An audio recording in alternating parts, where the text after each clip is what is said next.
bibit sosok seorang pewaris kepada kepemimpinan yang bakal menjadi seorang pemimpin negarawan sesuai dengan inspirasi rakyat yang inginkan seorang presiden yang bertanggung jawab untuk membangunkan negaranya dan juga bertanggung jawab untuk membangunkan warganya dengan makmur.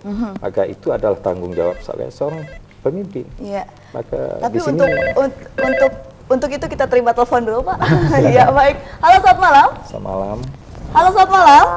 Ibu Muntas, selamat malam. Selamat malam, Ibu. Dari siapa, di mana? Dari Ibu Yayan di Padasuka.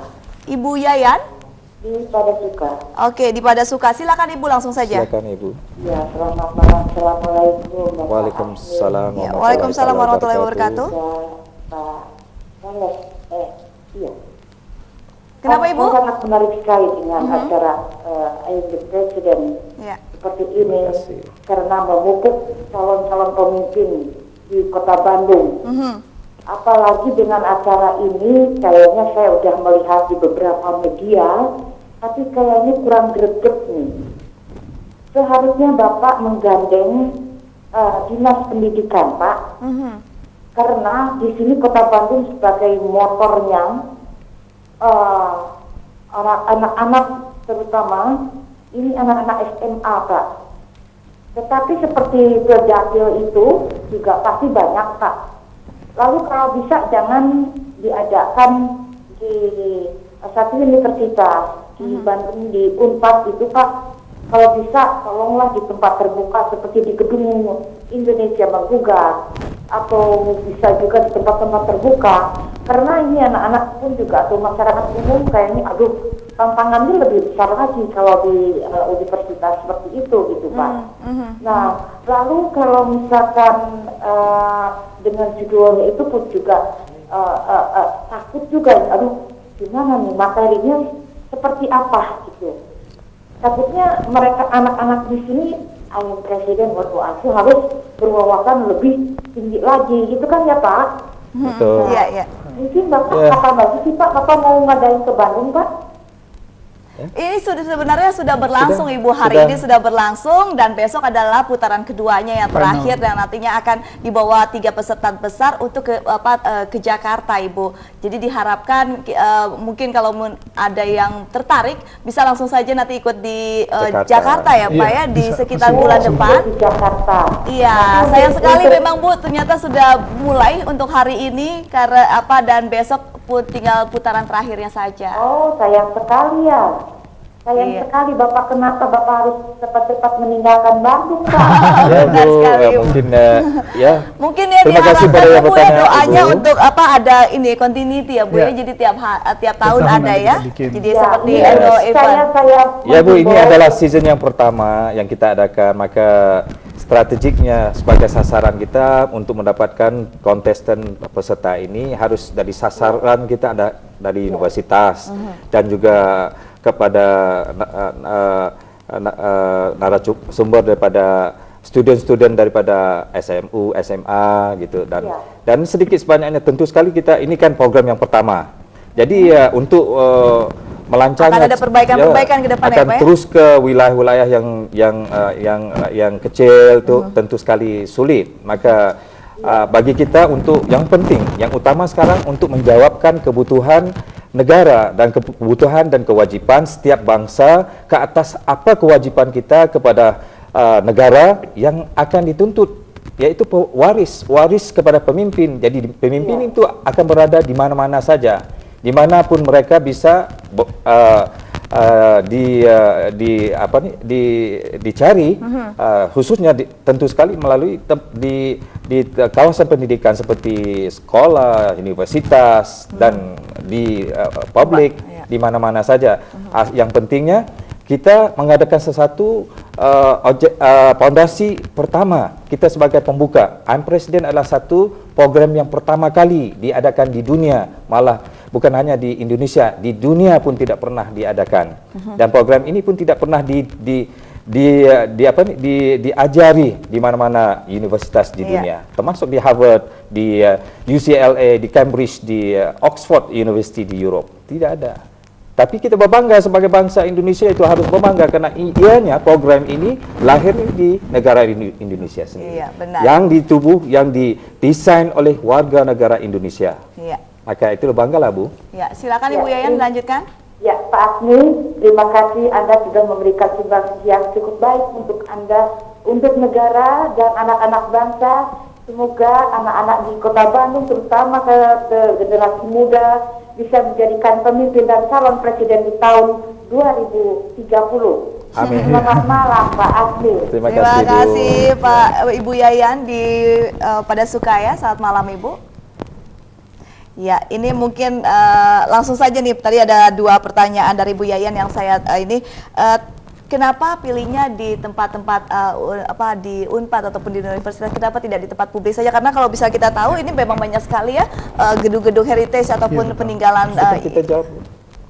Sudah, karena sumber utamanya ada daripada mahasiswa. Jadi kalau misalnya, jadi tidak perlu kalau kita mencari presiden di mall, di Gedung Indonesia menggugat, Cinema TV, di gedung-gedung aja. Jadi sumbernya di universitas, di sekolah-sekolah ataupun golongan profesional di luar sana. Itu memang kesasarannya. Oke, baik. Kita terima lagi. Halo, selamat malam. Selamat malam, Bu. Selamat malam, Bapak Desi, siapa di mana? Jaja di Praja di Bandung Timur, Bu. Bapak Jaja, silakan langsung saja Pak Jaja. Kami mengapresiasi ya, bangga sekali kepada bapak-bapak narasumber ya, karena ini mencari pemimpin ya yang menjadikan rakyat ya. Ya katanya seperti ini ya.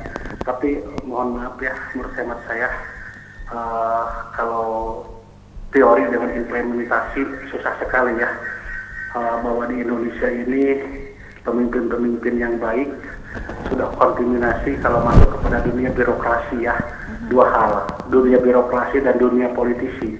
Jadi semuanya sebelum jadi kalau dan sesudah jadi itu beda jauh ya. Banyak teman-teman saya juga ya dari DPR, dari birokrasi juga ya gitu. Jadi dalam hal ini susah sekali lah kalau di Indonesia menerapkan pemimpin yang adil yang ingin mengembangkan kesejahteraan rakyat. Jadi akhir tujuannya, jadi kadang-kadang mohon maaf ya Pak ya, pemimpin di Indonesia siapapun pemimpinnya kalau masuk pada dunia birokrasi, dunia pemerintahan dan dunia politik, ini mereka bukan menjesarakan rakyatnya, tapi di mana keluarganya dan pribadinya itu yang tadinya tidak punya mobil, yang tidak punya sawah, yang tidak punya gedung-gedung baru, tapi kalau setelah jadi pemimpin, banyaklah gubernur kita yang tidak punya apa-apa, setelah jadi pemimpin mereka kaya raya ya. Itu yang kalau di kita di Indonesia susah lah, beda nawaiatunya dengan saya setuju dengan Bapak itu. Maka itu misalkan Bapak yang bertanya untuk memakmurkan masyarakatnya, di mana untuk memakmurkan ekosistem, kalau di kita kadang-kadang memakmurkan diri ini dengan keluarganya itu Pak yang paling susah. Jadi siapapun yang masuk pada sistem birokrasi, sistem kepada pemimpin, itu di kita di mana memimpin diri pribadi dan memimpin menyenangkan keluarga itu. Jadi tidak ada Pak, setelah investigasi kami, setelah analisa kami, setelah kami main-main gitu kepada calon pemimpin sebelumnya dan sesudahnya gitu, banyaklah baik pemimpin lokal atau pemimpin nasional. Maka itu maka itu presiden ini diwujudkan ada semata-mata untuk mencari bibit baru. Betul. Saya juga bibit baru ini supaya tidak akan mengamalkan tradisi lama. Jadi mudah untuk kita memimpin generasi baru dari memimpin yang ada. Maka dengan adanya program ini yang tidak mempunyai ciri-ciri untuk mengkritis, untuk menanamkan semangat kebencian kepada para pemimpin, mengkritik dan mensponsori segala perkara-perkara yang anti pembangunan, anti kepada pemerintah, anti pada pemimpin. Kita mempunyai agenda itu mencari sosok pewaris kepada pemimpin yang diimpi-impikan oleh bangsa Indonesia, yang bakal menjadi pewaris kepada pemimpin yang akan menjadi pemimpin yang kita impikan itu. Maka dengan adanya acara ini, program ini tentu sekali akan menjaminkan masyarakat generasi yang baru yang dipimpin ini di divisi 2030 ini kita akan lahirkan dalam 18 tahun ini satu pemimpin yang dinamis, yang berkualitas, sesuai seperti mana kalau Bapak kepimpinan kemerdekaan kita Bung Karno, Bung Hatta dan Bung Syaril impikan sebuah kemerdekaan kepada negara Republik Indonesia 20 tahun, tapi 17 tahun beliau laksanakan negara Indonesia menjadi sebuah negara yang merdeka dan makmur. Tentu sekali sekaranglah kita memulai satu generasi, satu pola pikir yang baru, yang terbaru untuk bangsa Indonesia, sesuai kita mempelajari kesuksesan bagaimana Cina itu bisa menjadi sebuah negara maju, memimpinkan 1,3 miliar penduduknya menjadi penguasa ekonomi dunia. Dan tentu sekali ini sebagai role model kita. Ya. Ya, jadi betul Pak, ini betul. Jadi gini, Bapak perlu tahu juga, kalau di Indonesia Pak diterapkan dengan Cina jauh berbeda. Kalau di Indonesia ingin orang yang baik, ingin memimpin daerah saja, mereka punya konsep baik, kemudian punya kejujuran, punya intelektualitas yang tinggi, tapi susah sekali karena masuk kepada dunia birokrasi kita, dunia lingkaran setan Pak. Artinya mereka hamur-hamuran uang. Maka itu Pak, itu betul, susah, maka Pak. itu Pak kita mengajak memimpin generasi muda yang masih murni. Saya juga paham nih, tapi kadang-kadang mohon maaf Pak ya, di Indonesia ini justru orang yang baik susah sekali masuknya karena itu masuknya harus lingkaran setan Pak. Jadi mereka mengalahkan segala cara pemimpin Indonesia. Bapak kalau percaya nih, pemilihan dewan dan pemilihan kepala desa di daerah-daerah itu sampai 2 miliar, sampai 200-an, 300-an juta, apalagi bupati Pak sampai 30 miliar, 50 miliar, seperti itu Pak.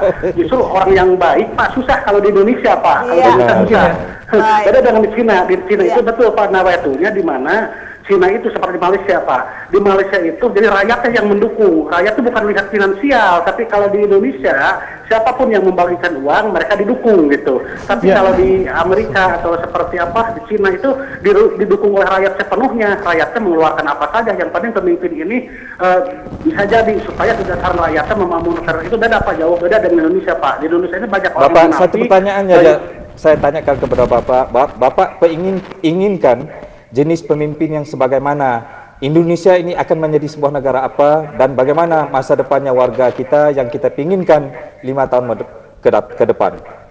Saya jujur saja, saya sering berdoa kepada Tuhan yang Maha Kuasa.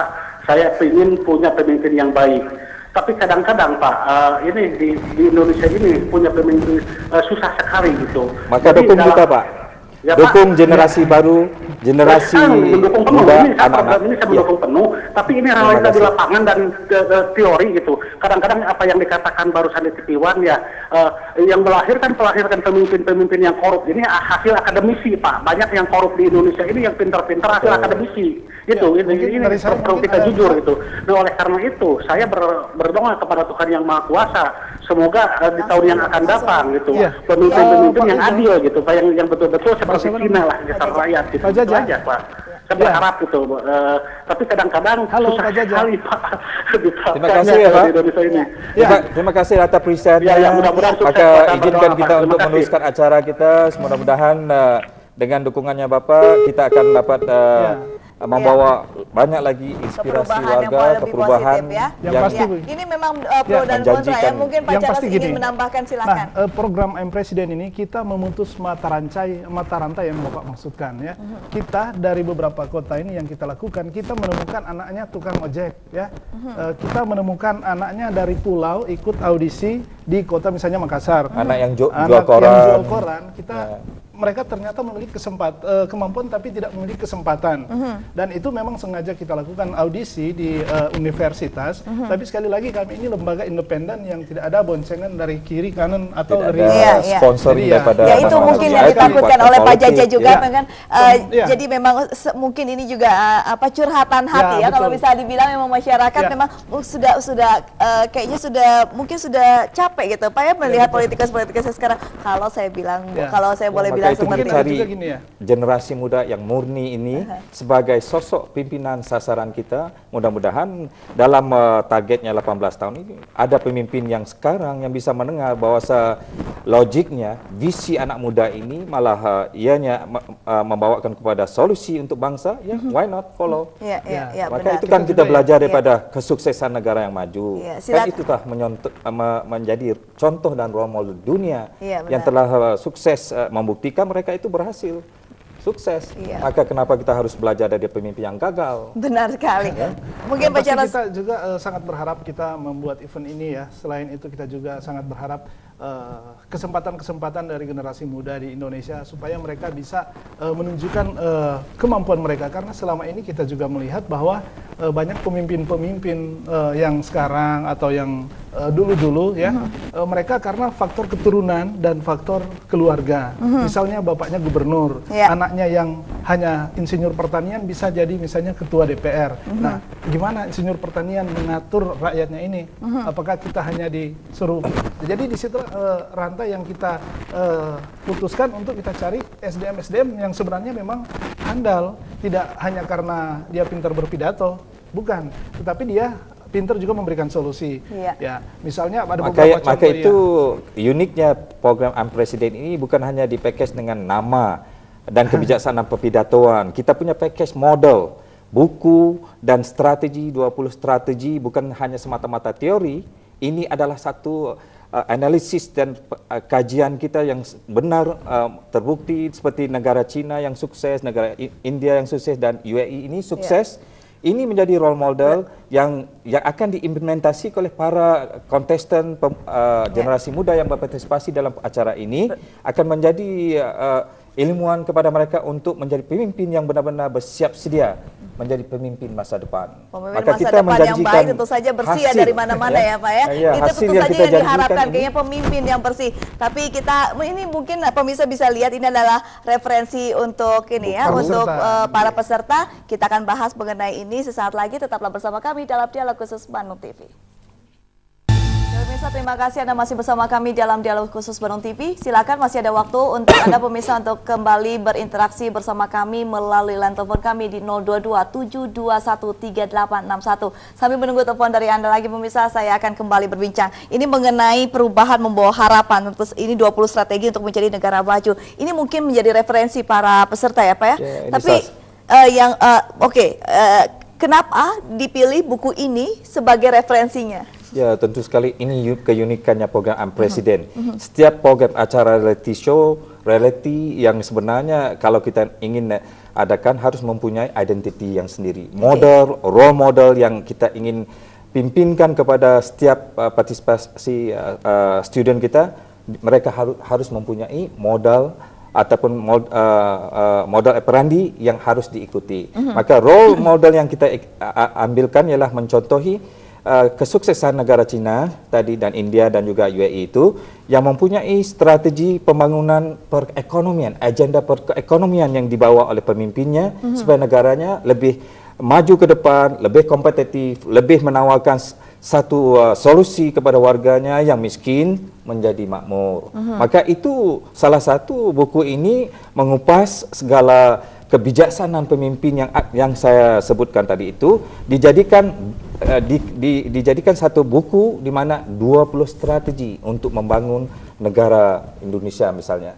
Ya, sebagai contoh, kalau Pulau Seribu yang sekarang ini dijadikan pulau pembuangan sampah orang Jakarta, yang menjadi pulau yang tidak manfaat kepada negara. Pulau yang cantik. Kalau di Dubai itu sebuah lautan yang kosong tidak punya tuan, boleh direklamasi menjadi satu kota besar, kota yang mendatangkan manfaat kepada ekonomi negara dan menguntung kepada warga dan membangun ekonomi warga dan negara Dubai itu, UAE itu sendiri. Dan begitu juga padang pasir yang bisa dibangun menjadi sebuah kota metropolitan oleh seorang pemimpin, Syekh Muhammad Rashid Al Maktoum itu. Jadi ini kan satu kebijaksanaan seorang pemimpin yang merubah bangsa negaranya ke arah yang lebih baik tentu saja ya. Menjadi sebuah negara yang maju dan warga yang makmur. Maka di sini pembelajaran ini kita masukkan di dalam satu buku Perubahan Membawa Harapan ini supaya jelas difahamkan oleh setiap generasi muda kita, jangan tersalah paham. Bukan perubahan yang kita maksud. 240 juta warga itu merubah seorang pemimpin. Maka itu informasi kita seperti 97. Yang kita harus terima ialah seorang pemimpin dengan kebijakan seorang pemimpin merubah 240 juta penduduk rakyat. Ya. Baik, kita terima. Halo, selamat malam. Halo, selamat malam. Selamat malam, Bapak dari siapa di mana? Pak Iwa, Bu, di Buah Batu, Bagian Soal. Mohon maaf, Bapak siapa? Pak Iwa. Pak Iwa, silakan Bapak. Iya, ini mau tanya nih ke Bapak Bapak Dr. Asmi. Ya, Bapak Dr. Asmi, Muhammad Asmi. Ya. Ini hadiah untuk 1 miliar itu sampai besar ya, mungkin hampir melebihi Indonesia Idol nih kelihatannya. Itu ditanggung oleh siapa Pak? Apa ini misalnya pribadi perusahaan Bapak atau dari iklan? Dan ini misinya cukup bagus, kayaknya nggak pernah ada nih di dunia ini persoalan hal AIN Presiden ini. Bagaimana tuh Pak? Ya, terima kasih kepada Bapak yang tanya Pak Iwa. Iya. Baik. Ya, terima kasih Terima kepada kasih Pak Iwa sudah berinteraksi bersama kami saat malam. Ya, Iya, sama-sama Bu. Iya. Terima kasih. Ini hadiahnya memang cukup fantastis, 1 miliar rupiah. Ini dananya dari mana katanya Pak? Ya, program AIN